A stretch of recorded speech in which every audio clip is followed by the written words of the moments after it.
दोबारा नाम ले लूं। आप आचमन करके भगवान के सन्मुख बैठिए। आचमन कर लीजिए 3 बार। केशवाय नमः, माधवाय, नारायणाय नमः ऐसा बोल के मुंह में पानी डाल करके हाथ धो लीजिए।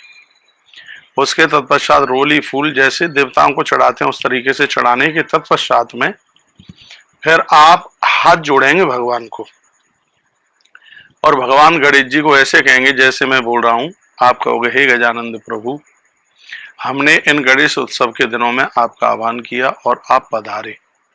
जैसी हमसे टूटी फूटी जो भी कोई पूजा बनी सो हमने वह पूजा करी।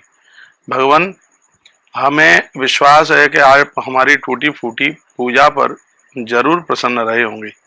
कहीं हमसे कोई किसी भी प्रकार की त्रुटि हो गई है तो भगवान हमारी गलती पर ध्यान न देते हुए हमें अपने ही बच्चे समझ करके प्रभु आप हमें क्षमा कर दीजिएगा। आपसे हम आह्वान करते हैं कि जब हम आपको बुलाए, हे भगवान आप पधारिए। मन तो नहीं करता है आपको विदा करने के लिए, लेकिन ग्रंथों में ऐसा वर्णन है कि पार्थिव प्रतिमा को स्थापित किया है तो फिर उनका विसर्जन तो करना ही पड़ता है। हे प्रभु, आपने चाहे सुपारी जी के गणेश जी बना के रखें, चाहे मिट्टी के गणेश जी बना करके रखें, एक बार उनका विसर्जन तो करना ही होगा।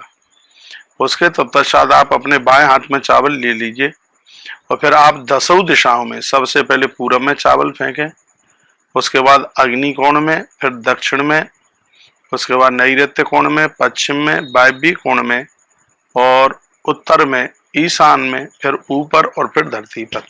फिर जब धरती पर डालें तब वो जितने चावल हैं हाथ में फिर उनको सबको छोड़ दीजिएगा और भगवान को इस प्रकार से आप प्रार्थना कीजिए कि भगवान आपने बहुत बड़ी कृपा करी है, मेरे और मेरे परिवार के ऊपर आप अपनी ऐसे ही कृपा बरसाए रखना।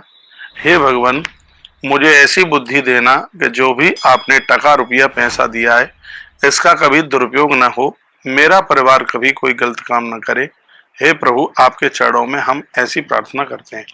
इतना सा बोलने के तत्पश्चात में शंख, घंटा, घड़ियाल बजाते हुए, कीर्तन करते हुए ही आप प्रतिमा मूर्ति को आप उठाएंगे, किसी वाहन में आप रख लेंगे।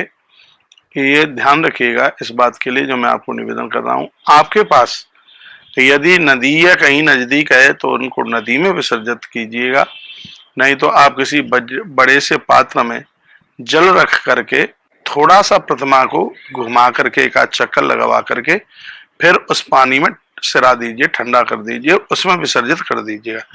2-1 दिन में पानी वो घुल जाएगा और फिर उस जल को किसी पेड़ में डाल देना। ये भगवान गणपति की विसर्जन करने की ये सुंदर सी विधि है। इस विधि के साथ ये आपने कर लिया है तो बहुत आनंद हो जाएगा, बहुत बढ़िया हो जाएगा।